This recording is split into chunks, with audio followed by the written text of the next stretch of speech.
네, 미국을 시작을 하겠습니다. 영어로 Confucius and the Foundation of United States of America라고 그랬는데, 여기를 The Confucius and the Foundation이 보다는 Founding of, 좀 동서양에 가까운 뜻으로 썼는데,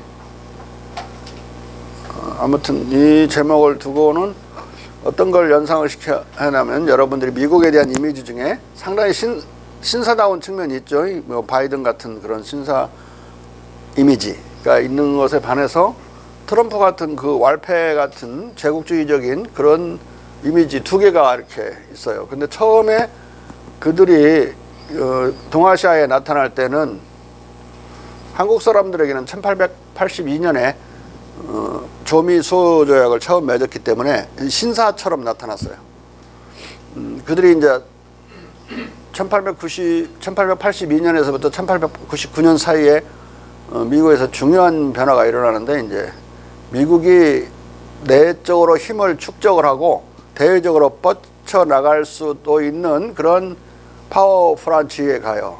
그러면서 동아시아를 경략을 하기 시작하면서 1899년에 각국 외교부에 오픈도어 폴리시라는 레터, 편지를 보내요. 외교 서신을. 중국과 관련해서 너희들만 먹지 말고 문호를 개방하라. 우리도 숟가락 올리겠다. 그게 이제 문호 개방 정책이에요. 이제 1899년 11월, 12월 중에 이제 그 각서가 다 돌았으니까 1900년부터는 다 이제 공식적인 외교 정책으로 추진을 하는데, 중요한 전환이 뭐였느냐? 1886, 7년경에 영국의 생산량이, 제조업 생산량이 중국을 앞질러요. 그러니까 영국이 세계 1위가 됐지. 근데 2, 3년 뒤에 미국이 1899년에 앞질렀다고. 그러니까 1899년에 오픈도어 폴리시를 쓰는 하고 그 경제력이 세계 1위가 되는 것하고 이제 시간대가 일치하잖아요. 뭐 그 의식하고 그러지는 않았겠지만 정서상 뻐길 수 있는 그런 분위기에 미국 조야가 변해간 것 같아요. 그러니까 이제 그 강대국들한테 숟가락 올릴 테니까 그종 알고 문 열어라 그렇게 보냈지. 대단히 뻔뻔한 이야기지만은 또 다 또 승복을 해요. 그래서 거기에 미국도 끼어 넣는 거죠. 북경의 55일이라는 영화를 봤어요? 북경의 55일은 55일 동안 의화단에 난 세력하고 의화단하고 이제 외국 공간들로 적은 병력과 충돌하는 사건인데, 거기서 이제 1900년에 일어나는 일이니까 미국이 참가해 있는 거죠. 그리고 미국 군대가 중요한 역할을 해서 그 의화단을 북경에서 제압하는 데 역할을 하는 그런 영화예요. 근데 그 직전까지 1년, 2년 전까지만 해도 미국 군인은 안 들어와 있었는데, 들어와서 이제 처음으로 중국 사람들하고 미국이 충돌하는 그런 영화예요. 물론 미국 입장에서 만들어져 가지고 미국이 뭐 현명하게 다 대처하는 걸로 나오죠. 그때는 이제 제국주의적으로 이미지가 바뀌는 때니까 1882년에 조선이나 중국이 볼 때는 멋있는 나라였어요. 도덕적으로 그런 신사다운 나라였다고. 그러한 측면과 침략적이고 제국주의적인, 그리고 자문화 우월주의에 빠져가지고 까부는 그런 이미지가 두 개가 이제 나타나게 되고, 그건 이제 내부적으로는 그런 신사적인 측면들은 유교적인 유교 영향으로 이제 그런 거예요. 그 유교의 영향이, 정치 사상적 영향, 정치 철학적 영향이 가장 많이 남아있는 정치 집단이 미국 민주당이고, 미국 공화당은 청교도들이란 말이에요. 미국이 청교도 정신으로 수립됐다고 착각하는 자들이 많은데 전혀 그러지 않아요. 미국 독립선언부터가 청교도와 단절을 손을 끊는 그런 선언이니까 잘 몰라서 그래. 좀 있으면 다루게 될 텐데, 공화당의 이미지하고 이제 민주당의 이미지가 아까 금방 말했던 그 두 개의 이미지를 또 내부적으로는 대표하는 거예요. 또 이제 또 크게 보면 공화당의 이미지는 서구가 가지고 있는 본래의 이미지예요. 기독교만 순전히 있었던 그런 이미지라고. 그러니까 계몽주의 이전의 이미지라고. 계몽주의는 공자 철학으로 만들어지는 거니까 계몽주의가 들어와서 신사다운 모습이 돼서 젠틀맨이라는 것도 탄생하는 건데, 젠틀맨십도 앞에서 우리가 배웠듯이 서구 전체가 이중적인 모습이듯이 서구 전체는 다 제국주의 국가였잖아요. 침략적이고 자문화 중심주의고 다른 약소민족에 대한 일체의 동정이나 연민이 없는 그런 침략적 모습을 보여왔고 호전적이고, 다른 나라는 또 영국 신사를 비롯하여 상당히 신사다운, 그건 이제 계몽주의적인 모습이에요. 그러니까 다시 또 유교적인 것이다 파고 들어가 보면 그 미국의 두 얼굴을 여기서 대할 거예요. 그런데 여기서 주로 다루는 것은 미국의 신사다운 측면이에요. 왜냐하면 유교와 미국의 관계를 말하는 거니까. 그리고 신사다운 측면이 미국의 겉으로 볼 때는 메인 이미지라고 봐야 돼요. 미국의 주된 이미지고, 미국의 세계를 이끌어온 것도 이 문화적 정치적인 가치, 인류의 보편 가치, 그 인류의 보편 가치 부분이 유교적인 부분들이에요. 다 100%. 유교적인 부분을 그들이 제일 먼저 서구에서 정치 사회에 실현을 했기 때문에 미국 사람들은 암암리의 어떤 확신, 미국인의 확신이 뭐냐면 우리는 유럽과 달라. 유럽 우리는 다른 거야 라고 하면서 그런 미국 예외주의, 우리는 예외야. 그걸 익셉셔널리즘이라고 그래. 아메리칸 익셉셔널리즘, 미국 예외주의를 내세우면서 너희들은 억압적이고 우리는 자유고, 너희들은 신분제적이고 우리는 평등이고, 계속 그걸 대립시키면서 우리와 너희 사이에는 대서양만큼이나 거리가 있는 다른 나라다. 그걸 미국 예외주의라고 그러는데, 그 미국 예외주의의 비밀을 파고 들어가면 유교주의예요. 공자 철학이라고. 공자 철학에 대한 확신 속에서 예외주의를 계속 주장하는 거예요. 근데 그 예외주의도 나중에 변질돼요. 공화당이 그런 걸 이어받으면서는 마치 이제 전 세계를 예외로 우리가 그런 포지션을 가지고 있고, 그건 다른 말로 대외적으로 우리의 전 세계적 우월성이라고 하는 방향으로 그걸 타락, 변질시켜요. 나중에 그것까지 다 나올 거예요. 서론 부분에서. 이런 이미지를 가지고 글을 읽을 필요가 있다. 머릿말부터 읽어보지.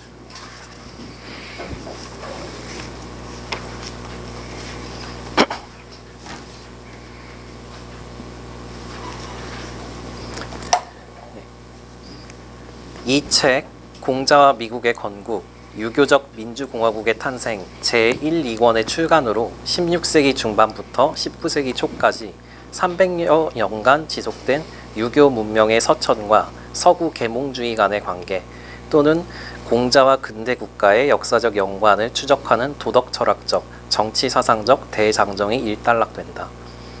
공자와 미국의 일단락된다. 공자와 미국의 건국은 5부작 전 8권의 종결편이다. 이 5부작 전 8권은 공자와 미국의 건국 외에 16세기 중반부터 18세기 초까지 공자 철학과 유교 문명의 서천을 집중 탐구한 공자 철학과 서구 계몽주의의 기원, 17, 18세기 서구 각국의 공자 수용과 계몽 철학의 전개를 탐구한 세 개의 저작, 17, 18세기 영국의 공자 숭배와 모럴리스트들, 근대 프랑스의 공자 열광과 계몽 철학, 근대 독일과 스위스의 유교적 계몽주의 등으로 이루어졌다. 15년간 진행된 이 연구를 연작으로 출판하려는 집필 계획을 처음 수립했던 4, 5년 전에는 이 집필 작업이 일필휘지로 손쉽게 완수될 수 있을 것으로 생각되었다. 그러나 수집된 방대한 사료와 자료들을 섭렵하며 집필을 더해갈수록 범위가 계속 확장되어 3권이 4권이 되고 4권이 6권이 되고 6권이 8권이 되었고 집필 중간 단계에서는 과연 이 작업을 끝낼 수 있을지 하는 의문마저 들 정도였다. 이 종결작 공자와 미국의 건국과 씨름할 때는 더욱 그런 의문이 들었다. 그러나 다행히 연구 대상을 과감하게 좁히고 한정해 마침내 단 2권으로 압축해 완결할 수 있었다. 근대의 이론적 재구성과 근대적 국가제도의 유교적 유래에 대한 거대한 연구 과업이 남아있기 때문에 이번에 5부작의 출간으로 이 방향의 연구가 완전히 끝난 것은 아닐지라도 나름대로 중간 결산을 본 셈이다. 미국은 사상 초유의 근대 국가로서 언뜻 보면 공자와 가장 무관한 국가처럼 생각되는 국가다. 그러나 유럽의 잔재를 최대로 지우고 그 대신 빈칸을 유교적 내용으로 채우려고 노력했던 미국은 뜻밖에도 중국 문명과 공자 철학으로부터 서구 제국보다 더 큰 영향을 받은 나라다. 이 영향의 수준은 피상적인 것이 아니라 미국을 유교 국가의 리메이크로 표현할 수 있을 정도로 본질 구성적인 것이었다. 미국 국부들과 차세대 미국 지식인들은 미국을 반유럽, 반청교도의 관점에서 정의하고 유럽적인 모든 것을 구체제적, 앙시행 레짐적인 것으로 털어낸 빈자리에 중국적, 유교적인 것을 채워 넣어갔다. 이런 의미에서 미국 민주공화국은 유교적 민주공화국이었고 키어스텐 데이비스의 표현대로 벤저민 프랭클린과 토마스 제퍼슨은 유교적 혁명가였고 다운표로 되어 있죠. 이게 컨푸시안 레볼루셔널이란 말은 그들이 쓴 말이에요. 내가 쓴 말, 미국 사람이 쓴 말이야. 자, 카일 시몬스의 표현대로 에머스는 미국의 공자였고 소로는 미국의 유생이었다. 이런 까닭에 오늘날 후세대 미국 지식인들은 미국의 이런 독특성을 아예 미국 예외주의라는 개념으로 범주화했다. 이런 의미에서 미국 예외주의는 미국 유교주의인 셈이다.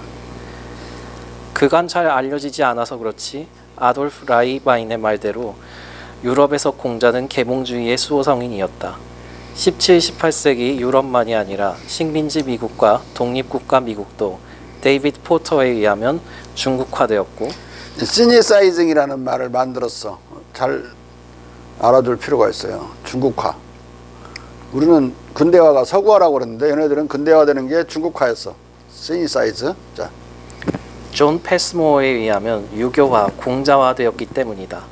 그런데 이 중국화와 유교화의 정도가 유럽에서보다 미국에서 더 강했던 것이다. 미국의 이 더 강한 중국화, 유교화는 주지하다시피 미국에서 미국 예외주의로 나타났다. 오늘날 이 유교적, 반청교도적 미국 예외주의는 미국의 학계, 문화, 언론계 전반과 민주당 지지층의 정치 문화에 의해 대변되는 반면 미국 국부들의 유교적 건국 정신과 배치되는 청교도주의는 미국 공화당과 그 지지층 그리고 보수적 복음주의 종파들 사이에 퍼져 있다. 컨퓨시아니즘 또는 유교는 종교가 아니라 국가제도, 정치철학, 경제철학, 예론, 인식론, 역학 및 각종 심의론, 정치, 행정, 경세론의 비종교적, 반형이상학적, 감성주의적, 현세주의적, 유물주의적 종합체계다. 이 공자체계의 경천행사, 조상신 숭배와 같은 종교적, 형이상학적인 요소가 있다면 그것은 세속적, 현세적 중심 요소들에 의해 주변으로 밀려난 한계 요소이거나 오늘날의 국경의 기념행사, 올림픽 기념제전 등과 같은 시민일에 지나지 않는다. 공자주의는 종교가 아니었기 때문에 300년간 저항과 마찰이 없지 않았을지라도 적어도 아무런 유혈 갈등 없이 높은 데서 낮은 데로 흐르는 물처럼 서천함으로써 기독교 세계를 공자와 유교화할 수 있었다. 이 과정에서 유럽의 기독교는 약화, 희석되어 중심적 권위와 결정력을 잃었고 서구 사회는 빠르게 탈기독교와 탈주술화, 세속화되었다. 물론 기독교 세계의 유교화는 서양 전역에서 균등하게 진행된 것이 아니다. 대서양과 지중해에 가까운 11개 극서 국가들만이 유교의 수용에 열을 올렸고 극서 국가들만 극동의 정치제도에 관심을 지극히 갖는 지구의 끝에서 끝만이 근대화된 거예요. 그래서 지구의 끝에서 끝만 현대화됐고 지금도 가장 잘 살고 있는 국민은 다 극동과 극서밖에 없어요. 중간에 있는 나라들은 다 가난하다고. 희한하죠.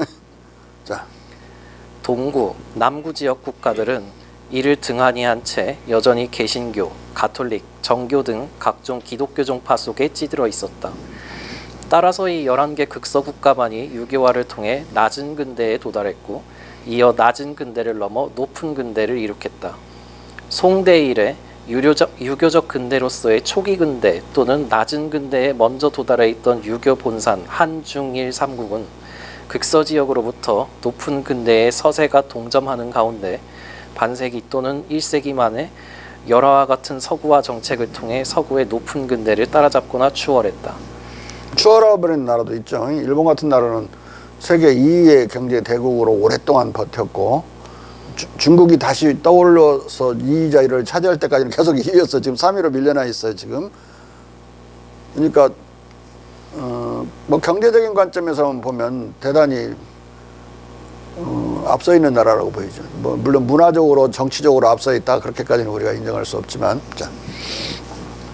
일단 이 역사 진행에서 제일 먼저 중시해야 할 대목은 종교가 아닌 비종교적 학문 체계의 유교가 기독교적 종교 사회를 탈종교화, 세속화시켜 근대화시켰다는 사실이다. 나아가 또 중요한 사실은 극서 11개국에 대한 유교의 근대화 효과가 11개국의 종파, 프랑스, 이탈리아, 오스트리아, 벨기에의 구교, 미국, 영국, 독일, 스웨덴, 덴마크의 신교, 네덜란드, 스위스의 신구 혼잡을 가리지 않고 무차별적이었다는 것이다. 세 번째 중요한 사실은 전 세계에서 오직 극서 11개국과 극동 3국만이 근대화에 성공했다는 것이다. 여기 두 개의 공통점이라는 건 유교적 DNA밖에 없어요. 나머지 지역은 한 군데도 유교를 받아들이지 않았어요. 이 극서 제국 미국을 포함한 11개 국가하고 아시아 3국 더 넓히면 뭐 홍콩도 나라라고 한다면 홍콩, 싱가포르, 뭐 마카오 이런 정도만 잘 살아요. 에? 희한하죠? 유교를 믿거나 신봉했거나 유교를 정열적으로 받아들인 나라만 잘 사는 거야. 전 세계적으로는. 유교를 모르는 나라는 다 정치적으로 국가가 흔들리거나 뭐 민주주의, 뭐 전제주의, 독재 가릴 것 없이 그냥 나라가 흔들려 버리는 그런. 콜롬비아 같은 데 보세요. 마약 왕이 국가를 흔들어 버려. 국회의원들 돈으로 싹 매수해버리고 자기 못 잡게 만들고 그런 법률 만들고 미군이 투입돼야 될 정도로 마약 왕들에 의해서 나라가 근본이 흔들리는 그런 상황이고 지금 베네수엘라가 나라인가? 자기 나라를 도와주려는 그런 차량을 국경에서 막아내고 있는 이상한 나라. 국민들이 굶어 죽어도 그걸 도우려는 국제적 적십자나 미국의 어떤 손길을 강력히 거부하고 저항하는 나라. 그렇게 석유가 세계 3대 석유 매장국가고 산출국이죠. 그 석유 판 거 돈이 어디로 갔는지 국민이 그렇게 알거지로 가난하고.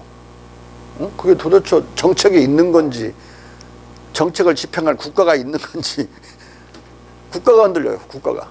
그 한쪽은 마피아 깡패들한테 흔들리고 하나 이쪽에는 포퓰리스트들한테 흔들리고 그 두 가지 유형이 적당히 섞여가지고 중남미의 대체로 퍼져 있는 그런 상황이라고. 자.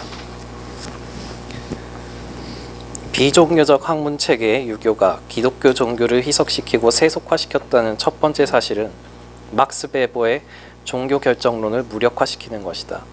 유교의 과학적 지식과 반형이상학적 도덕 철학 및 심후기술, 과학의 종합적 윤리, 인식, 지식체계가 기독교라는 종교를 이기고 서구 사회를 세속화와 현세적 인간 해방으로 결정했기 때문이다. 유교가 신구종파를 가리지 않고 11개국에 무차별적으로 영향을 미쳤다는 두 번째 사실은 베버의 개신교 자본주의 태제만 무력화시키는 것이 아니라 그 확장 변형태인 폴 케네디, 헌팅턴 등의 기독교 자본주의 태제도 무력화시키는 것이다. 그리고 전 세계에서 오직 유교를 수용한 극서와 극동 이 두 지역만이 상호 패치워크, 접붙이기와 짜깁기 작용 속에서 낮은 근대와 높은 근대에 연달아 도달했다는 세 번째 사실은 동서세계의 근대화 DNA가 신들린 개신교 프로테스탄티즘가 아니라 귀신을 공경해서 멀리하는 비종교적 지식, 윤리체계로서의 유교라는 점을 분명히 해준다. 환원하면 이것은 세계의 여러 지역들 가운데 유교화가 더 많이 진행된 지역일수록 더 근대화된 반면 유교화가 덜 진전된 지역이거나 아예 유교화를 모르는 지역일수록 전근대와 비근대의 상태에 깊이 빠져들어 있다는 말이다. 이것이 바로 다음에 나올 유교적 근대의 일반 이론, 서구 문명의 유교적 근대화와 유교 국가의 서구적 근대화에서 집중적으로 논구되는 유교적 근대화의 법칙이다. 지금까지 제시한 세 가지 관점을 종합하면 1980년 이래 동아시아의 이른바 네 마리 용, 한국, 홍콩, 대만, 싱가포르의 자본주의적 흥기를 설명하기 위해 등장한 유교적 자본주의라는 개념도 베버의 태제와 마찬가지로 그릇된 사이비 개념으로 폐기 처분될 수밖에 없을 것이다. 유교적 자본주의는 19세기 말에 자본주의를 이룩한 일본과 1920년대에 이미 세계 4대 무역대국으로 복귀한 중국을 부당하게 빼고 유교 문명권의 네 마리 용만을 실례로 제시해 유교 윤리의 바탕 위에서도 자본주의가 성공할 수 있다는 것을 보여주려는 신조어였다. 이 유교적 자본주의는 중국의 낙후성을 유교 탓으로 돌린 베버의 유교 분석을 기각하고 개신교 자본주의와 다른 유형의 자본주의로서 유교적 유형도 나란히 존재할 수 있다고 주장하여 막스 베버의 역사날조적 개신교 자본주의론을 수정했다.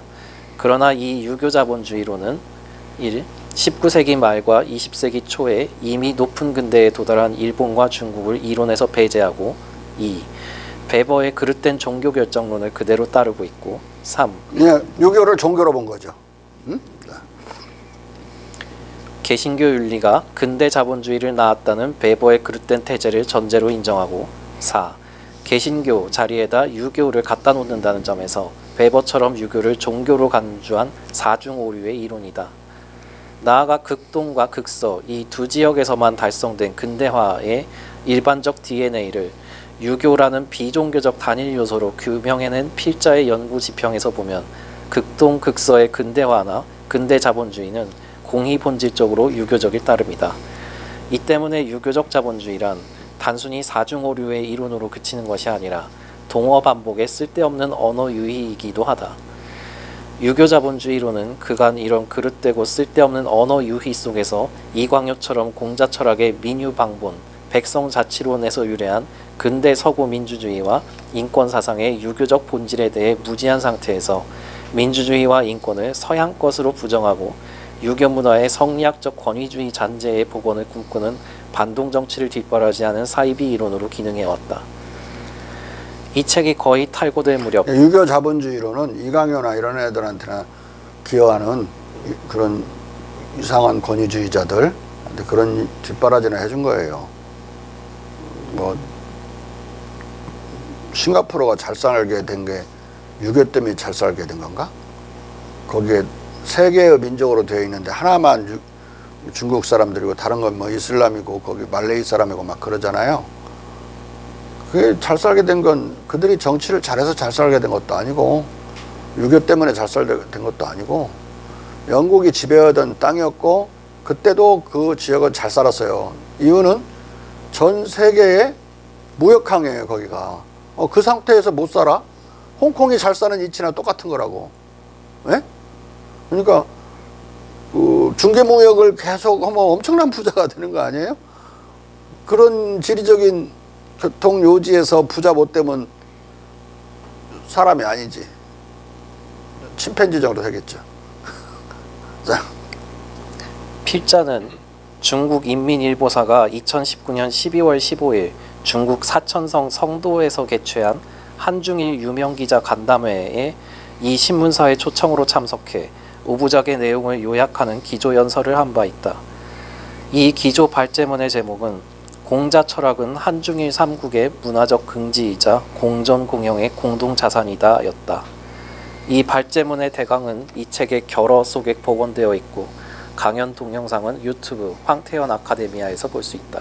이 멍청한 놈이 배운구 사장놈이 내 사진을 보여주면서 그 옆 내 얼굴 있고 옆에 스피치 쓰고 미스터 누구라고 했는데 내 이름을 나오는 사진 부분을 여기에 소개해야 되는데 그냥 한중일 써져 있는 것만 소개하고 내 이름은 빼버리고 가려져 버렸죠. 아무 생각 없이 이 책을 만들어요. 사진을 다 제공해 줘도 있다 이 식이라고. 옆에 있으면 한 대 군밤을 확 때려버리고 싶은. 자, 사천 성도에서 중국 청중들은 필자의 이 연설에 충격을 받고 흥분을 감추지 않으면서 필자에게 연달아 따뜻한 인사를 건넸다. 사천인민일보는 2019년 12월 15일 연설 직후 2시간 뒤 바로 이 발제문 전문을 보도했고, 북경의 인민일보도 다음날 간담회 소식을 전하면서 필자의 연설문만을 따로 떼어 전국 인터넷망에 전문을 전제했다.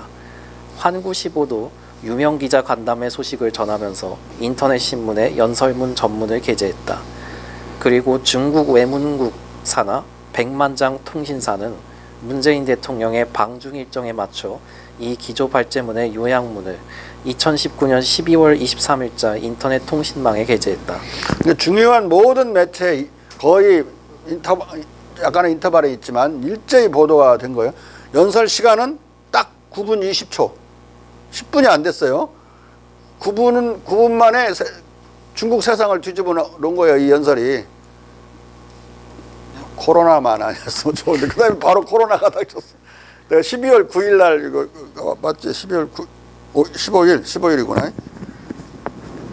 근데 12월 9일 날 발생했잖아. 이 코로나가. 그러니까 내가 코로나가 발생했을 때 중국에 있었던 거야. 근데 대단히 멀었지.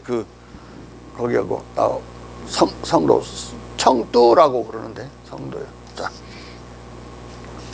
이 기조 발제문은 한중일 유명 기자간담회에 참석했던 예영준 중앙일보 논설위원의 제언과 배려에 따라 절반 분량으로 줄여져 중앙일보 2020년 1월 8일자 차이나 인사이트 난에도 게재되었다. 짧은 연설로 한 달 가까이 긴 각광을 받은 셈이다. 중국 지식인들은 이 연설을 진심으로 환호했다. 복도를 오가면서, 그리고 만찬장에서 방강산 인민일보 편집부국장, 차관급을 비롯한 중국 고위층들과 한국, 중국 기자들로부터 연설 내용에 감사하고 필자의 노고를 칭찬하는 말을 많이 들었다. 이 찬사들은 그간 서구 사대주의와 숙미주의 풍조에 심적으로 억눌려 살았던 극동 지식인들이 문명적 해방감을 분출하는 것처럼 느껴졌다. 필자의 연구가 공자 철학과 유교 문명의 과거의 영광과 영향력을 되돌아보는 것은 과거에 대한 노스텔지어에서 나온 것이 아니다. 필자의 연구 관심은 철저히 미래지향적으로 유발된 것이다. 극동이 재부상하고 있는 오늘날 누가 보아도 21세기 이후 미래는 극동제국이 세계를 주도할 것으로 전망되고 있다. 10세기부터 18세기까지 극동은 세계를 평화롭게 이끌었으나 서구는 19세기부터 20세기까지 세계를 경략하고 유린 파괴했다. 21세기부터는 극동이 세계를 다시 인정, 대도로 다스려 평천화를 이룩할 것이다. 이 미래 시대를 내다보면서 필자는 극동 지식인들로 하여금 극동 제국의 유교적 영광을 되돌아보고 문명적 자부심을 회복하게 함으로써 미래를 향해 극동 제국의 세계주의적, 인도주의적 평천화를 사상적, 도덕적, 정치적으로 준비하게 하고자 했다. 이를 위해 해야 하는 급선무는 일단 극동 지식인들이 유교 문명에 대한 만연된 자멸의식을 극복하는 것이었다. 스스로 멸시하는 의식, 자멸의식. 필자는 지금 세계적으로 막 꼽히기 시작한 한류를 지원하려면 역사학적으로 한국인들의 자학사관을 극복해야 한다고 생각했다. 따라서 필자는 수년 전 한국 근대사를 연구할 때 먼저 한국인들의 자학사관을 극복하고자 각별히 노력했다. 자학사관은 친일 매국 사상의 온상이기 때문이다. 그리고 세계사상사를 연구하면서는 극동지식인들의 문화적 자멸의식과 숙미주의, 서구 추종주의를 극복하고자 노력했다. 공자와 서구의 관계를 다룬 이 5부작 전 8권이 완결된 마당에 필자의 유일한 소망은 극동지식인들이 사상사에 대한 극악한 부지에서 생겨난 그 구질구질한 자멸의식을 떨쳐버리고 떳떳한 근대적 문명 주체로서 당당하고 의연하게 세계로 나아가는 것이다. 팔봉씨 무슨 말인지 알아듣겠어요? 조금씩 이해하고 있어요. 이거 이해하지 못하면 강의 못 들어. 자부심이 안 생기면 그건 아까 말한 대로 사람이 아니지. 적어도 극동인은 아닐 거야. 자, 극동인들이 바야흐로 극동 부흥의 세계사적 진운을 맞아 유교 문명에 대한 이런 자멸의식을 털어내고 미래의 세계 문명을 유교의 평화적, 인도적 방식으로 주도하는 길을 개척하는 것. 이것이 필자가 근 15년 동안 심혈을 쏟아부은 공자 철학과 근대화 연구의 궁극적 목적이었다. 누구보다도 이 연구에 호응하고 이 연구를 성원하는 모든 독자들이 한국과 극동제국의 새로운 미래를 앞장서 타개해 나가기를 기원한다. 탈기독교화와 세속화 속에서 탄생한 서구적 근대의 반기독교적, 유교적 본질에 대해 까맣게 모른 채 기독교 추종주의와 복음주의적 숙미주의에 찌들어 유교 문명을 자멸하는 찌질이 약물들에게서는 다시 흥기하는 극동의 미래와 관련하여 그 어떤 새로운 길의 타개도 기대할 수 없을 것이다. 마지막으로 한마디만 더 하겠다. 필자의 지금까지 연구도 이미 동서양 학계에서 지난 100년 동안 가물에 콩나듯 단편적으로 진행된 유교 문명 서천사에 대한 연구의 총량을 월등히 뛰어넘는 방대한 규모에 해당하는 것으로서 외람되지만 객관적으로 아마 세계 최초, 세계 최대의 규모의 연구로 평가될 수 있을 것이라고 필자는 자부한다. 이 연구 과정은 필자에게 고난의 행군이었지만 그 결과물이 5부작 전 8권으로서 워낙 방대한 양이라 광범한 독자층의 호응을 기대할 수 없을지도 모르겠다. 고난의 행군은 북한 말인데 한번 써봤어요. 하지만 서양 학자들과 중국, 일본 학자들에 앞서 한국 정치 철학자 1인이 오랜 세월 각고의 노력으로 이룩한 이 5부작 전 8권을 유명하지만 잘 읽히지 않는 방대한 팔만대장경처럼 엄정하고 심오한 과학적 탐구와 철저한 추적 조사를 증언하는 역사적 장서로라도 남기는 것은 대한민국과 극동 국가들을 위해 두고두고 학술적으로 매우 의미 있는 일이라고 생각한다. 팔만대장경 읽은 사람 없지만 팔만대장경은 유네스코에 등재된 지 오래됐고 팔만대장경으로서 우리가 고려 때부터 벌써 세계적인 그런 책의 나라고 지식국가였다는 걸 증명하는 아주 결정적인 현존하는 증거물이죠. 그것에 대한 자부심이 없는 한국 사람들은 없을 거예요. 세계가 다 알아주는데 한국 사람이 알아주면 웃기는 거죠. 팔만대장경 읽은 사람 없어요. 근데 뭐 내 책 안 읽어도 상관없다 이 말이야. 근데 이 책이 나와 있는 것이 그런 역할을 해줄 것이다. 미래에 한국은 무시할 수 없는 나라구나. 자, 그런 역할을 하지 않을까 기대를 하는 거예요. 2020년 4월 송파 바람들이에서 그건 읽지 말어. 그 서론 들어가. 미국 예외주의의 비밀. 미국인들은 미국이 여러 가지 점에서 유럽과 다를 뿐만 아니라 세계의 어느 나라와도 판이하게 다른 유별난 나라라고 생각하는 미국 예외주의를 자부해왔다. 이 미국 예외주의는 역사적으로 바로 유럽과 분리되고 대립되는 반유럽 의식으로부터 비롯되었다. 따라서 미국을 알려면 미국 예외주의의 개념적 의미를 먼저 제대로 알아야 할 것이다. 보통 사람들과 학자들이 미국 예외주의가 미국을 미국으로 알게 해주는 개념이라고 생각하기 때문이다. 하지만 이 수로의 기원과 개념적 내용은 의외로 청교도 신화의 외삽, 이데올로기적 조작, 정치적 이해타산 등이 뒤엉켜 있어 다소 모호한 편이다. 이른바 미국 예외주의란 무엇인가?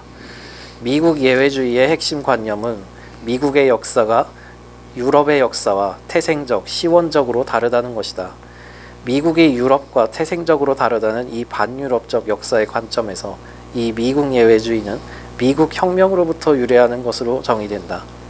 세이몰 립셋에 의하면 세계 역사상 최초의 새로운 나라, 즉 최초의 신국을 창조한 미국 혁명은 당시 유럽의 신분제 국가들과 판이하게 다른 반유럽적 민주공화제적 가치들, 즉 귀천 신분 없는 자유평등사회, 공화제와 대의민주주의, 시장과 자유경제에 기초한 독특한 미국적 이데올로기로서 미국주의를 발전시켰는데 이 미국주의가 종종 미국 예외주의로 표현되었다는 것이다. 이 미국 예외주의 개념에는 미국이 세계를 변혁할 유일무이한 사명을 가졌다는 관념이 덧붙여지기도 했다. 인민을 위한 인민의 정부가 지구로부터 사라지지 않도록 보장할 미국인들의 의무를 역설한 아브라함 링컨의 유명한 게티즈버그 연설은 예외주의적 의무감의 일단을 표현한 것이다. 자유와 민주주의의 확산에 대한 이 역사적 기대와 의무감은 멀리 토마스 제퍼슨 등 국부들로부터 유래하는 것이다. 여기서 더 나아가 미국의 보수 세력은 종종 미국의 이런 역사의식, 의무감, 사명감 등을 배경으로 미국 예외주의를 미국이 다른 나라들에 대해 우월하다는 오만한 자부심으로 이해하기도 한다. 하지만 미국 예외주의의 원의와 무관한 이 우월주의는 1980년대 이후에 미국 신보수주의자들이 19세기식 권력 정치를 복원하고 싶어서 미국 예외주의 개념에 구겨넣은 제국주의적 관념에 지나지 않은 것으로 보인다. 독일말로 마크트 폴리틱이라고 되어 있는데 미국 사람들이 그냥 독일말 그대로 써요. 마크트 폴리틱, 권력 정치, 힘으로 뭐 하려는 정치라 이 말이야. 그러나 정작 개념적 의미로서가 아니라 수로로서의 미국 예외주의는 1830년대에 맹화적으로 싹트기 시작해서 단계적으로 형성된 것이다. 프랑스 정치학자이자 역사학자 알렉시스 드 토크베일은 1831년 미국 민주주의에서 최초로 미국을 영어로 그 직역하면 미국에서의 민주주의라고 이제 되어 있는 건데 데모크라시 오브 더 데모크라시 인 아메리카 인이라고 되어 있어요. 근데 할 수 없이 그냥 미국 민주주의라고 번역을 하는 거죠. 최초로 미국을 예외적 국가로 묘사했다. 9세계에 계몽된 나라들의 정상에서 미국의 주민들은 공통 기원과 친족적 습관에 의해 주민들이 긴밀하게 통합된 나라를 더 특별하게 구별했다. 이 백성들 사이에서 미국 주민들은 특출난 과학자들, 기량 있는 예술가들, 탁월한 문필가들을 발견했고 지성의 보고들을 축적하는 수고를 요구함이 없이 이 보고들을 즐기는 능력이 있었다. 나는 그 사이에 끼어있는 대양에도 불구하고 미국을 유럽으로부터 분리하는 것에 동의할 수 없다. 나는 미국 백성을 신세계의 황무지를 탐사할 임무를 부여받은 영국 백성의 일부로 본다. 반면 나라의 나머지는 더 많은 여가를 즐기고 삶의 고된 일에 덜 괴롭힘을 당하면서 사유의 정력을 바칠 수 있고 모든 방향으로 마음의 제국을 확장할 수 있다. 그러므로 미국의 지위는 아주 예외적이고 어떤 민주적 인민도 유사한 지위에 놓여있지 않을 것이라고 여겨질 수 있다. 앞에서는 영국의 일부로 보는 관점이었다가 이번엔 또 뒤집어 가지고 그게 예외적이다. 그들과도 다른 것으로 규정해요. 익셉셔널이란 말을 처음 쓴 최초의 책이에요, 이게. 자. 그들의 엄격히 청교도적인 기원, 그들의 배타적으로 상업적인 습관, 심지어 그들의 정신을 과학과 문예와 예술로부터 이탈하게 만드는 것으로 보이는 그들이 사는 혁토, 야만에 빠져들미 없이 이러한 추구를 소홀히 하도록 허용하는 유럽의 근접성, 내가 가장 중요한 것으로 지적해낼 수 있을 뿐인 특별한 수천 가지 이유들은 신기하게도 하나로 모여 미국인들의 마음을 순수하게 실용적인 대상들에 고착시켰다. 그들의 정열, 욕구, 교육, 그들에 관한 모든 것은 합쳐서 미국 토착민을 지상으로 끌어내리는 것으로 보인다. 그들의 종교만이 그들을 가끔 머리를 식히는 일시적 시선을 천상으로 돌리도록 요구할 뿐이다. 그러므로 모든 민주국가들을 미국 인민의 본보기로 보는 짓을 이제 그만두자. 토크빌은 여기서 미국인의 엄격히 청교도적인 기원이라는 말로써 그릇된 청교도, 개신교 신화를 들먹이면서도 이와 모순되게 청교도주의 종교를 미국인들에게 가끔 머리를 식히기 위해 시선을 일시적으로 천상으로 돌리도록 하는 것에 불과한 것이라고 말하고 있다. 앞뒤가 맞지도 않는 글을 써놨어요. 그러나 본론에서 상론하듯이 벤저민 프랭클린, 토마스 제퍼슨 등 미국 국부들은 일시적 기분 전환을 위해서도 시선을 천상으로 돌린 적이 없는 반청교도적 무신론자들이었다. 가령 제퍼슨은 청교도주의, 개신교를 포함한 기독교를 인간을 조명한 체계 중 가장 도착된 체계라고 비판했다. 아무튼 토크빌은 외국인으로서 최초로 미국의 문화적, 정치적 예외성과 모순성을 나름대로 개념화하려고 했다. 토크빌 이후 칼 마르크스, 허버트 웨일스 등 수많은 학자들이 미국의 예외성을 인정했다. 그러나 exceptionalism이라는 완결적 수로는 토크빌이 아니라 영국 신문 타임스지가 1861년 8월 20일자 기사에서 처음 사용했다. 미국의 이미지를 예외주의로 기술한 것이다. 이 예외주의 용어의 등장은 1861년 노예제 존폐 문제로 발발한 남북전쟁과 거의 동시에 사용된 것이다.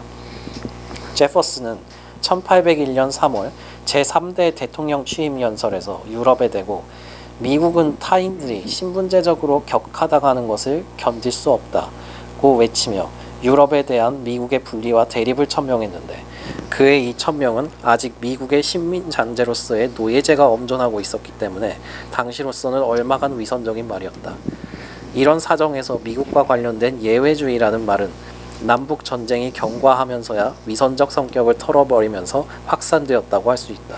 그러니까 그렇게 예외주의를 처음부터 국부들은 생각하고 말하고 싶었지만 이게 노예제가 나머지 13개 주 중에 8개 주가 노예를 인정하는 노예주란 말이에요. 슬레이브 스테이트스라고 그랬는데 그러니까 이게 아주 폭받치게 말은 못하고 이렇게 말은 하고 있었는데 이게 왜 예외주의라는 완성된 말이 꼭 남북전쟁 그 시기에 등장했을까? 이제는 자기들의 가장 그 무거운 짐인 노예를 없애버리니까 이제 원래 말하고 싶었던 미국은 예외적이야. 모든 억압을 당하는 걸 싫어하는, 그걸 증오하고 싫어하는 나라라는 거, 유럽과 다르다는 거, 그 점에서 그게 완전히 유럽과 달라진 거야. 그러면서 예외주의, 익셉셔널리즘이라는 완결된 수로가 생겨났다. 이제 이렇게 추정할 수 있는 거죠. 이제.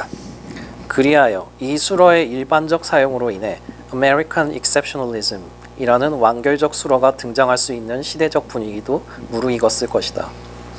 Exceptionalism가 쓰인 지 90년 뒤 미국 공산당 기관지 데일리 워커의 1929년 1월 29일자 기사가 바야흐로 이 American Exceptionalism 이라는 수로를 처음 미국에 등단시켰다. 이 신문의 기고자 브로더와 제크가 미국적 현실을 기술하면서 설명적 의미로 American Exceptionalism을 처음 쓴 것이다. 같은 해에 소련 공산당 서기장 스탈린도 코민테른 대회에서 이 수로를 폄하적 의미로 사용했다. 이 때문에 자, 이게 이제 무슨 뜻이냐? 왜 미국에서는 프롤레타리아 혁명이 불가능한가를 그 공산당의 이론가 중에 이제 한두 명이 미국은 여러 가지로 예외적인 거기 때문에 그런 일반 이론적인 혁명이론, 사회주의 혁명이론도 타당하지 않은 예외적인 나라다, 그런 뜻으로 쓴 거예요. 그러니까 스탈린이 화가 났겠죠. 그걸 미국 소위 그따위 미국 예의주의라는 말 그런 거 없는 것이다, 그런 폄하적인 의미에서 이걸 써요. 그러면서 이제 소련 공산당 서기장 입에서 그 말이 나왔으니 이제 전 세계로 이 말을 확산되는 나팔소 역할을 의도치 않게 한 거죠. 진짜. 이 때문에 미국 예외주의라는 용어를 스탈린이 신조했다는 잘못된 주장도 나돌았지만 그는 아마 미국 공산당 기관지에 저 기사를 읽고 이 신조어를 가져다 썼을 것이다. 그런데 스탈린이 이 수로를 코민테른 세계대회에서 폄하적 의미로 처음 사용한 이 사건은 이 신조어를 미국과 전 세계의 좌파 활동가들과 진보적 학자들 사이에 널리 퍼뜨리는 계기가 되었다. 스탈린은 미국 공산당 내에 제이 러브스톤과 그를 따르는 정파를 미국 예외주의라는 신조어를 폄하적으로 사용하며 질책했다. 러브스톤은 미국은 엄청난 자연자원, 산업 역량, 엄격한 계급 구분의 부재 덕택에 마르크스주의 역사 법칙과 무관하고 따라서 미국은 혁명에 저항적이다고 주장했었다. 스탈린은 러브스톤의 이 주장을 미국 예외주의의 이단으로 낙인 찍었다. 그런 건 없다 이거. 그런 소리 주장하는 놈은 다 이단이다 이렇게 이제 봤는데, 이후 이 수로는 잠깐 여기서 엄격한 계급 구분의 부재, 이 말은 미국에서 한동안 미국의 아메리칸 드림이라는 것이 사실 최근까지도 없지 않았잖아요. 미국 가면 다 잘 살 수 있고 출세할 수 있는 거죠. 그러니까 무일푼으로 유럽에서 또는 뭐 북동아시아에서 미국에 도착했다 할지라도 뭐 세탁소를 하든 야채 장사를 하든 결국은 부자가 되는 성공 스토리들이 너무 많아서 그 스토리들 때문에 처음 출발할 때는 날품팔이 프롤레타리였다가 뭐 어디 세탁소 근무하게 되면 그런 뜨내기 프롤레타리였다가 나중에 고생하다가 이제 접시 닦다가 어쩌다가 해서 나중에 돈을 많이 벌면 부르주아 되잖아요. 그러니까 자기 인생 안에서 그 프롤레타리아, 중산층, 나중에는 부르주아까지 다 겪을 수 있는 나라라고. 그걸 소셜 모빌리티라고 그래요. 사회 이동성이 아직 살아있는 나라라서 아메리칸 드림이란 말을 썼던 거예요. 만약에 계급이 내가 젊은 시절에 프롤레타리였다가 중간층으로 살다가 나중에 큰 부르주아가 될 수 있는 기회가 많이 열려져 있는 사회라면 사람들은 계급의식을 갖지 않아요. 그 가난하게 사는 프롤레타리아 그 상태를 저 사람이 저런 상태로 노력하면 언젠가 부자가 될 거야라고 보지, 고정된 프롤레타리아 시각으로 빈곤 극빈자를 보지 않는다고. 그것도 극빈자도 언젠가 자기가 부자가 될 것이라고 하기 때문에 프롤레타리아 계급의식을 갖지 않아요. 나도 출세할 거야. 출세할 수 있고. 그런 사회가 건강한 사회고 좋은 사회예요. 그것은 사람과 사람으로 프롤레타리아와 부르주아가 계급 대립을 할 수 있는 상황이 아니라 자기가 겪어가는 인생 안에서 두 계급을 다 겪는 거예요. 그러니까 계급이 사회적으로 분리된 형태로 존재하는 게 아니라 자기의 인생의 단계에서 분리된 형태로 자기 마음속에 존재하는 식이 돼버리니까 계급은 없다 이 말이야. 어? 김준호 알겠어? 네. 이후 이 수로는 세계의 마르크스, 레닌주의자들 사이에서 종종 이단이라는 부정적 함의와 함께 일반화되었다. 그러나 수정주의, 비공산주의, 반공주의 세계에서 미국 예외주의는 토크빌의 미국적 예외성이라는 객관적, 중립적 기술, 타임스지의 예외주의의 서술적 용례나 브로더, 제크, 러브스톤 등의 설명적 의미의 미국 예외주의 용례에서처럼 오히려 기술적, 중립적 의미로 더 널리 확산되었고 전후에는 립셋이 중시하는 미국 건국사와의 연관성이 강조되면서 주로 적극적, 긍정적 의미의 수로로 변했다. 스탈린의 입에서는 폄하적인 의미였는데 이제 미국인들과 기타 미국을 좋아하는 전 세계 사람들 나라에서는 긍정적인 의미로 이걸 쓰는 그런 의미 전환들이 일어났다. 자. 그리하여 1989년 리처드 로즈는 미국 사가들이 대부분 긍정적 의미의 미국 예외주의를 인정한다고 확인하게 된다. 미국은 다른 북소리에 맞춰 행진한다. 미국의 독특성은 역사, 규모, 지리, 정치제도, 문화 등 이 다양한 이유들 중 어떤 이유에 의해서든 또는 이 모든 이유에 의해서든 설명된다. 유럽에서의 통치의 발달에 대한 설명은 미국의 경험에 맞을 것으로 기대되지 않는다. 하지만 포스트 내셔널리스트 학자들은 미국 예외주의의 종식을 말하며 미국은 유럽 역사로부터 분리되지 않았다고 주장한다. 미국은 유럽 제국과 더불어 계급과 인종에 기초한 차이와 제국주의 및 호전주의를 공유한다는 것이다. 반면 최근에는 다양한 전공의 학자들과 정치가들과 언론인들이 미국 예외주의의 내용과 유용성에 대해 진지한 논의를 전개했다. 어떤 학자들은 미국 예외주의 신화의 유지력에 대해 묻는다. 미국의 고도로 차별적인 면모나 자연자원의 풍요에 기초한 유별난 행로, 미국의 혁명적 기원, 그리고 신의 국가 축복을 예상한 청교도적 종교 문화에 대한 믿음에 의해 특징 지어지는 미국 예외주의 신화가 왜 대중문화에서의 영향력에서부터 외교 정책에서의 비판적 역할에 이르기까지 이러한 엄청난 유지력을 보유해 왔는가? 이러한 엄청난 유지력을 발휘해온 미국 예외주의라는 수로는 1920년대에서 30년대에 실로 광범하게 확산되었었다. 그러나 미국 예외주의라는 수로는 1930년대 이후 한동안 사용이 뜸해졌다. 하지만 미국이 제2차 세계대전에서 승전한 뒤부터는 다시 널리 일반화되었고 1980년대에 미국 신문들이 미국의 문화적, 정치적 독특성을 묘사하기 위해 이 수로를 대중화시켰다. 2008년 미국 대선전에서는 이 수로가 심지어 버락 오바마와 존 맥케인 간의 이념 논쟁의 주제가 되기도 했다. 미국의 건국 정신보다 청교도 복음주의에 더 묻어져 있는 공화당의 선거 캠프에서 민주당 대통령 후보 버락 오바마를 되레 미국 예외주의에 대한 확신이 없다고 공격한 것이다. 그러나 민주당은 미국 예외주의 전통을 오히려 더 강하게 대변해 왔었다. 당연히 오바마는 대통령에 당선된 뒤에 민주당 소속 대통령답게 건국 정신에 맞닿은 미국 예외주의에 충실한 행보를 보였다. 그는 2013년 1월 대통령 재임 취임 연설에서 우리를 예외적으로 만드는 것, 우리를 미국으로 만드는 것은 2세기 이상 전에 만들어진 선언문에 천명된 이념에 대한 우리의 충성심이다라고 선언했다. 나아가 오바마의 2세기 이전에 만든 선언문은 독립선언문을 가리키는 거예요? 나아가 오바마의 이런 미국 예외주의적 신념은 외교적 논란거리로 부상하기도 했다. 그는 2013년 9월 시리아 문제와 관련하여 미국의 외교 정책이 우리를 예외적으로 만든다고 선언했다. 이에 블라디미르 푸틴 러시아 대통령은 2013년 9월 뉴욕타임즈에 특별 기고문을 실어 오바마 대통령의 이 말을 문제 삼아 어떤 동기에서든 자기 자신을 예외적으로 간주하도록 인민을 부추기는 것은 극단적으로 위험하다고 시비했다. 오바마는 공화당의 비방과 반대로 외교적 논쟁을 불사할 만큼 미국 예외주의를 신봉하는 민주당원이었다. 그러니까 선거 전에 단순한 비방에 지나지 않았던 거지. 맥케인의 비방은 오히려 더 미국 예외주의를 잘 애용하는 그런 당원이었어. 민주당원. 자. 21세기에도 미국 예외주의는 이렇게 안팎으로 정치적 논쟁 주제가 될 만큼 미국을 특징 짓는 개념으로 줄곧 살아있는 것이다. 많은 학자들은 역사적 맥락에서 미국 예외주의에 근거를 댄다. 그것은 봉건제의 부재, 청교도적 뿌리라는 그릇된 베버주의적 신화, 미국 혁명과 공화주의, 제퍼슨의 자유의 제국, 프런티어 정신, 이동성과 복지, 도덕적 순수성 등이다. 이동성 아까 사회적 이동성, 자기가 가난하게 출발하지만 부르주아도 될 수 있는 소셜 모빌리티를 가리키는 이동성이야. 모빌리티. 자.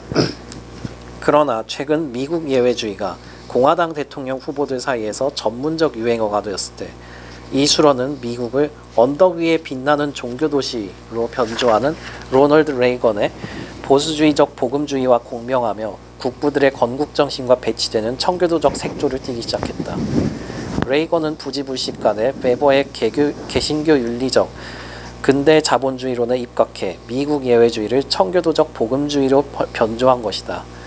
그리하여 미국 진보주의자들은 레이건에 의해 베버주의적으로 변조된 이 공화당 취향의 청교도주의적 미국 예외주의를 반동적 신화로 맹박했다.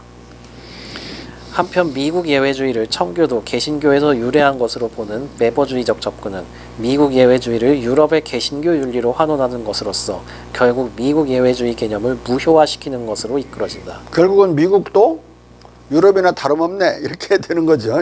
이 베버 이론을 따라가다 보면 그럼 미국에도 예외는 아니네. 그냥 평범하네 이렇게 돼버리는 거예요. 자.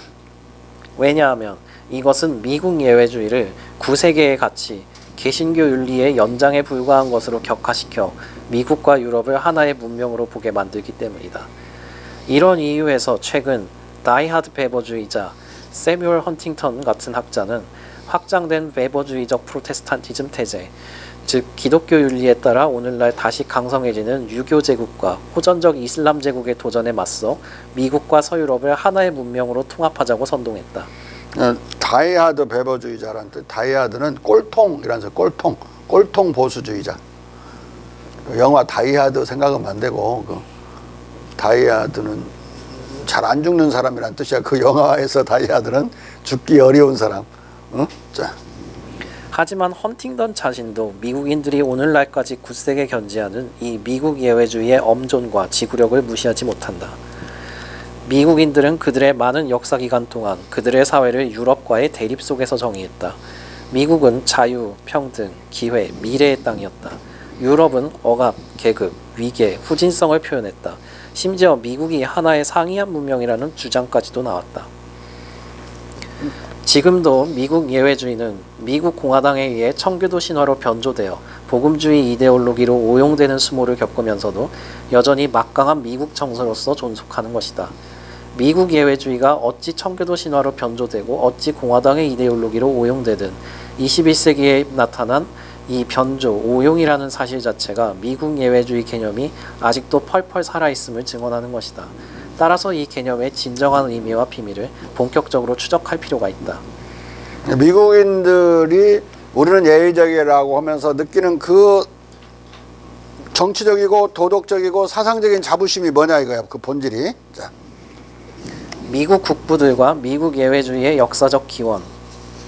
우리는 미국 예외주의 기원을 올바로 추적하려면 미국 예외주의를 역사상 최초의 새로운 나라를 창조하고 자유와 평등, 공화주의와 대의민주주의, 시장과 자유경제에 기초한 특유한 미국적 이데올로기, 미국주의를 산생시킨 미국 혁명으로부터 유래한 것으로 정의한 세이무어 립셋의 논지를 중시해야 할 것이다. 톡빌이 앞뒤 맞지 않게 청교도 개신교 신화를 미국 예외주의의 기본 가치로 오해하고 막스 베버가 미국 정신으로 날조해냈지만 립셋은 미국 예외주의의 개념 추적에서 청교도, 개신교 신화를 완전히 무시했기 때문이다. 제임스 먼로, 제5, 6대 대통령에 의해 국제적으로 가시화된 미국의 외교적 고립주의는 반유럽적 미국 예외주의 의식의 표명이었지만 이 의식은 립셋의 말대로 멀리 미국 혁명과 국부들로부터 유래한 것이었다. 조지 그러니까 워싱턴 이 원로가 갑작스럽게 고립주의를 내세운 게 아니라 처음부터 국부들은 미국의 고립주의를 외교 정책의 기본으로 가지고 있었어요. 미국은 유럽으로부터 분리돼야 되기 때문에 그 고립을 우리는 해야 된다 스스로. 그걸 중국으로부터 배워야 된다. 중국은 유럽과 관계를 안 맺으려고 계속 유럽과의 통상을 거부했죠. 그런 고립주의를 통해서 자기 나라의 문화를 유지하고 발전시킬 수 있었다. 서양인들의 침입을 막아냄으로써 마찬가지로 그 유럽인들의 침공을 막아낸 그 중국인들의 지혜에 따라 우리도 고립주의로 가야 된다. 이제 이런 생각이니까 미국의 고립주의는 중국과 조선이 취했던 그런 쇄국 정책이나 똑같은 거예요. 쇄국주의. 네? 자. 조지 워싱턴은 1796년의 고별연설에서 이렇게 천명한다. 유럽은 우리와 아무런 관계가 없거나 관계가 아주 먼 일련의 1차적 이익을 가지고 있다. 따라서 유럽은 우리의 관심에 본질적으로 낯선 경우에 빈번한 분쟁에 말려들지 않을 수 없다. 그러므로 인위적 연출에 의해 유럽 정치의 일상적 변동이나 유럽의 우적들의 일상적 이합 집산에 말려드는 것은 어리석은 짓이 될 것이 틀림없다. 유럽과 멀리 떨어져 있는 우리의 상황은 우리를 다른 행로를 걷도록 인도하고 또 가능케 한다. 그리고 그는 미국의 외교적 행동 준칙을 정치적 연결의 최소화, 즉 정치적 고립으로 규정한다. 외국에 관해 우리의 큰 행동 준칙은 우리의 상업관계를 확장하는 가운데 이것과 결부되는 정치적 연결을 가급적 최소화하는 것이다. 우리가 이미 약속을 한 한에서 이것을 정말이지 신중하게 이행하되 완전한 신의로 이행하라. 그러나 여기서 그치자.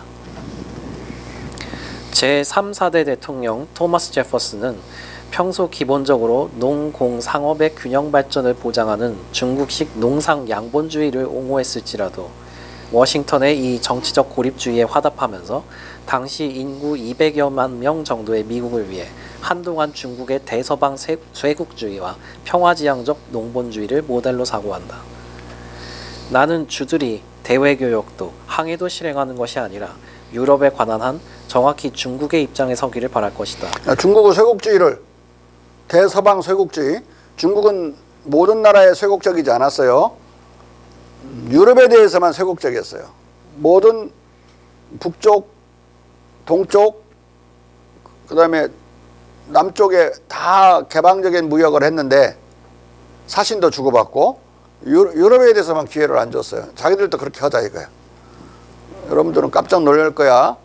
미국의 먼로 독트린이 그 기반이 중국의 쇄국주의라는 사실을 알고 중국의 고립주의. 고립주의는 아이솔레이션이라고 그러죠. 아이솔레이션리즘이라고 그러는데 먼로 독트린이나 이 아이솔레이션이나 똑같은 거예요. 중국의 아이솔레이션. 자. 그리하여 우리는 전쟁을 피해야 하고 모든 시민들은 농부들이어야 할 것이다. 정말로 우리의 인구수가 아주 증가해서 우리 제품이 이 제품을 찾아올 나라들의 시장에서 너무 많이 넘칠 때면 언제든 농부들은 잉여 시간을 제조업에 투입하거나 잉여 노동을 제조업 또는 항해에 투입해야 할 것이다. 그러나 그날이 멀 것이라고 나는 생각하고 우리가 유럽에서 우리의 일꾼들을 오래 부양해야 할 것인 반면 유럽은 원자재를 그리고 심지어 생필품도 아메리카로부터 끌어갈 것이다. 그러나 이것은 이론, 그것도 미국의 관리들이 마음대로 추종하지 못할 이론일 뿐이다. 우리의 백성은 항해와 상업에 결정적 미각을 가지고 있다. 우리 백성은 이 미각을 그들의 모국으로부터 가져온다. 그리고 백성의 공무원들은 이런 전제 위에서 모든 조처들을 계산해야 할 의무가 있다. 우리는 상업의 모든 문을 열어젖히고 상업의 족쇄들을 내던짐으로써 의무를 이행하기를 원한다. 하지만 타국들이 이것을 우리에게 하지 않는다면 이것이 타국들을 위해 행해질 수 없고 유럽이 이것을 할 개연성이 크지 않는 만큼 나는 타국들이 그들의 항구 안에서 우리를 족쇄 채우듯이 우리도 우리의 항구 안에서 타국들을 족쇄 채우는 체제를 채택해야 할 것이라고 생각한다. 제퍼슨은 미국의 제조업이 두 발로 서기까지 한동안 우리의 항구 안에서 타국들을 족쇄 채우는 중국식 쇄국 체제와 농본주의를 구상하고 있다. 항구에서 족쇄 채우는 일이 뭐겠어요? 들어오는 항구에 입항하는 배의 숫자를 제한하고 들어온 놈들이 팔 때는 엄청난 관세를 때리고 이게 이제 족쇄 채우는 거예요. 가급적 오지 말라 이거지. 관계 안 맺겠다고. 자. 미국 고유의 고립주의조차도 이와 같이 중국의 대유럽 쇄국주의에서 기원한 것이다. 또한 1796년 제퍼슨은 유럽과의 특이하죠. 여러분들이 잘못 알고 있고 이해하지 못했던 건 몬로 독트린이 미국의 고유한 정책이라는 거. 그런데 완전히 중국의 대서방 쇄국주의를 그대로 본탄 것이라는, 그래서 내가 해석하는 게 아니야. 그렇게 써놨잖아요. 여기다가 지금 중국 그것을 우리 해야 된다고. 자. 유럽과의 분리와 대립으로 이해된 미국 예외주의의 원초적 의식을 우리와 구세계 사이에 불의 대양이 존재하기를 바라는 소망으로 거듭 토로했다. 그러니까 이 어떤 나라를 연구할 때는 접근 방법이 다양하겠지만 그 나라의 제도도 연구할 수 있고 사상이나 이념을 연구할 수도 있고 인물들을 연구할 수도 있지만 특히 인물들을 연구를 통해서 사상과 제도의 이제 발생 과정이나 발생 원인들을 알아야 되는데 대단히 정밀하게 읽어야 돼요. 그래야 이런 제퍼슨 입에서 바로 중국을 모방하는 이런 말을 찾아낼 수 있지. 안 그러면 그냥 너무 많이 그 편지도 많이 쓰고 글도 많이 남겨놔가지고 막 18건 막 그런데 잘못 오면은 그 빠져가지고는 헤매갖고 못 나와. 어? 그러니까 이 검색 기능을 잘 활용해야 된다. 그걸 언제 다 읽나. 근데 여러 가지로 검색 기능을 사용해 보면 딱 걸려드는 데가 이제 이런 게 있단 말이야. 예? 여기서는 뭐겠어? 차이나를 때려보면 되겠지. 예? 그래서 보면 컨텍스트가 내가 지금 연구하는 컨텍스트가 맞으면 그 몇 개의 그 문단들을 이제 뽑아내야 되죠. 안 그러고는 시간 전략을 할 수가 없다고. 자질구레한 지 마누라한테 보내는 편지까지 다 읽고 있으면 그냥 딸한테 보내는 편지 돌아버려 그거. 자. 그는 중국적 고립의 바람직함으로부터 우리와 구세계 사이에 불의 대양을 놓을 필요성을 도출함으로써 미국의 고립적 예외주의를 중국 특유의 쇄국주의에서 기원한 것임을 공공연히 밝혔다. 중국 특유의 쇄국주의는 양이들과 다각적으로 통상의 문호를 열고 절차에 따라 교역을 벌이되 교역항을 제한하고 정치적 외교적 문호를 굳게 닫는 제한적 교류 원칙에 있었다. 이게 한국에 들어오긴 하는데 거기서 족쇄를 채워버린다 이런 뜻이야. 교역량을 제한하고 교역량을 제한하는 가장 탄력적인 방법은 관세를 세게 때려버리는 거죠. 자. 제퍼슨은 대통령 취임 연설에서도 유럽에 대한 중국식의 정치적 고립주의를 분명히 한다. 미국은 지구의 한 방면에 파멸적 대혼란, 혁명 프랑스와 유럽 군주국들 간의 전쟁 상태로부터 자연과 넓은 대양에 의해 친절하게 분리되어 있고 너무 고상한 마음을 가져서 타인들이 격하당하는 것을 견딜 수 없습니다. 미국인들은 자유와 평화, 평등을 추구하고 또 그런 속에서 살고 있기 때문에 다른 민족을 억압하고 나폴레옹이 쳐들어가서 다른 민족을 억압했죠. 거꾸로 또 봉건제도가 또 억압하고 이런 것을 못 견딘다 이거야 자기들은. 자. 전반은 미국과 유럽의 지정학적 분리를, 후반은 유럽에 대한 미국의 근대적 정치 도덕을 말하고 있다. 미국은 제퍼슨의 취임 연설문을 통해 처음으로 공식화된 유럽과의 이런 분리와 대립 의식 속에서 미국은 타인들을 격하하는 신분제를 인정치 않는 사상 초유의 민주공화국으로 탄생했기 때문이다. 이런 의미에서 제퍼슨은 미국을 자유의 제국이라고도 불렀다. 그러나 앞서 지적했듯이 1860년대까지 미국에 아직도 식민 잔재로서의 노예제가 남아있었기 때문에 미국은 타인들이 격하당하는 것을 견딜 수 없다는 제퍼슨의 청명은 남북전쟁에서의 북군의 승리 이후에야 그 위선적 성격을 탈피할 수 있게 되었다. 자기는 자기 나라에서는 지금 그 억압을 막 하고 있으면서 인격을 격화시키는 흑인들을 노예로 부리고 있으면서 유럽에 대해서만 그러고 있으면 대단히 위선적인 거죠 사실. 자. 이런 까닭에 남북전쟁 때 등장한 예외주의라는 수로도 전후에야 비로소 널리 확산될 수 있었던 것으로 보인다. 이 노예제도를 제퍼슨은 분명히 반대했어요. 그런데 흑인들과 백인들이 지능에 있어서 대등성을 인정하지 않았어요. 백인보다는 좀 못하다고 생각했어요. 흑인들이 스포츠만 잘하고 머리는 나쁜가? 아닙니다. 뭘로 증명할 수 있어? 어?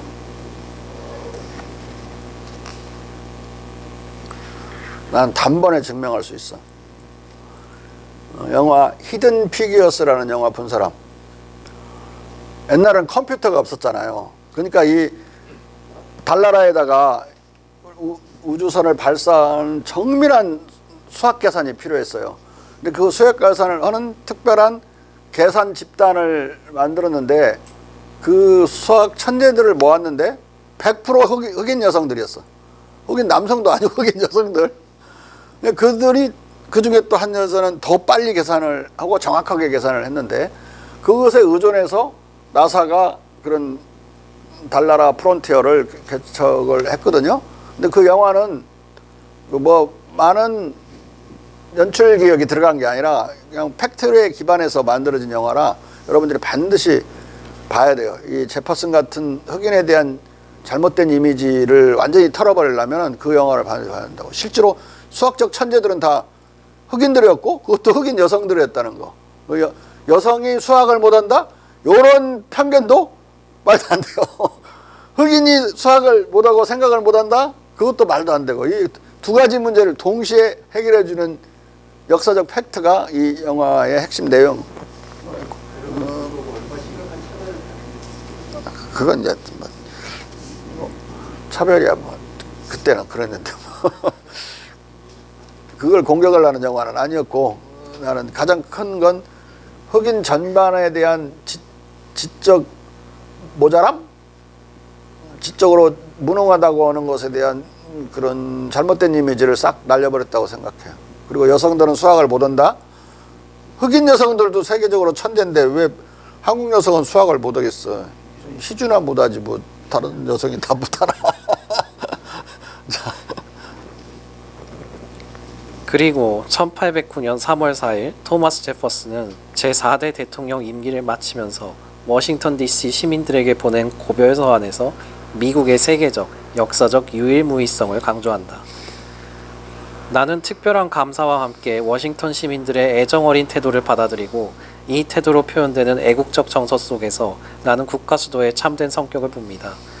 우리가 지구의 나라들 사이에서 차지하고 있는 지위는 영광스럽지만 세계의 이 고독한 공화국의 운명, 인권의 유일한 기념비와 자유와 자치의 거룩한 빛을 위임받아 두렵고 지구의 다른 지역들이 이 빛의 온화한 영향을 언젠가 받아들일 수 있게 된다면 이곳으로부터 지구의 다른 지역에서 점화되어야 할 빛을 위임받아 두렵습니다.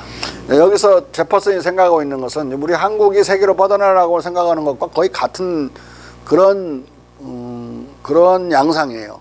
어떤 힘으로 세계에다가 자기들의 뭘 영향력을 주입하려고 그런 게 아니라 자기들의 가치를 그들이 그 빛을 받아서 온화한 이 빛을 받아서 다른 나라도 같아지기를 바라는 소망이니까 힘이 아니라 가치로서 세계에 공감을 얻으려는 거죠. 우리가 지금 그러고 있는 거 아니야? 문화와 도덕적인 가치로 도덕적인 인류 보편적 가치, 문화로 세상을 밝히고 세계의 공감을 얻으려는 거. 뭐 그렇다고 우리가 군사적으로 약하다는 소리는 아닌데 그 군사적으로 강한 건 우리나라를 지키는 데는 대단히 중요하지만 세계에 우리나라를 매기는 데에는 뭐 기여를 못 하겠죠. 오히려 반발을 엄청나게 하겠지. 근데 이게 인간은 공감이라는 능력을 다들 가지고 있기 때문에 우리가 문화적으로 특별히 우수하고 도덕적으로 올바르게 공정하게 행동할 때는 다른 나라 사람들이 그 공감하게 된다 이 말이에요. 공감하면 우리나라의 위세가 그렇게 나가는 것이지 힘으로 하려다간 다 날려버릴 수가 있다고 그런 것은. 예? 팔봉 씨 알겠어요?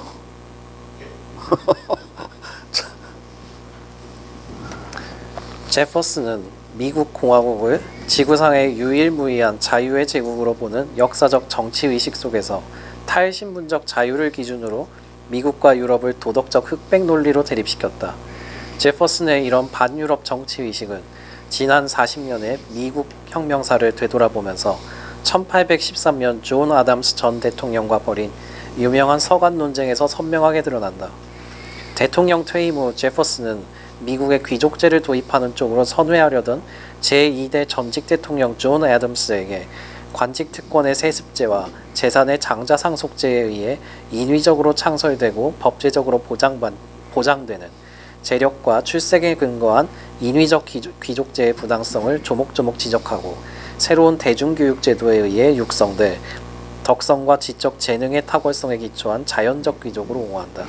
이제 인위적 귀족과 자연적 귀족 개념은 이제 토마스 제퍼슨은 고유한 개념인데, 자연적 귀족은 어디에서나 대장간에서도 발견될 수 있고, 대장장이가 엄청나게 그 뭘 잘 만들면 거기에서 그 분야의 1인자로서 그런 귀족적인 사람이 탄생할 수 있는 거죠.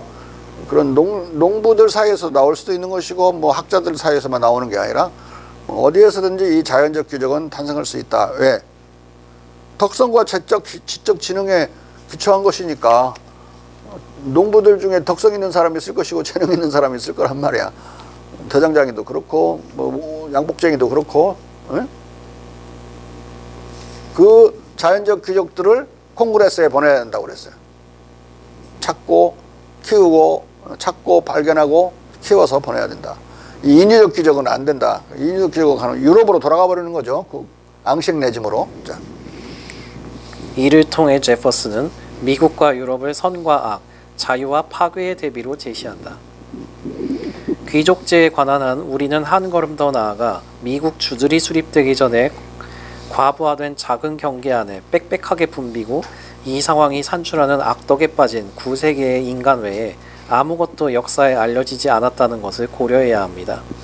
이런 인간들에게 적응한 통치는 별개의 일일 것이지만 이 주들의 인간들을 위한 통치는 아주 다른 별개의 일입니다.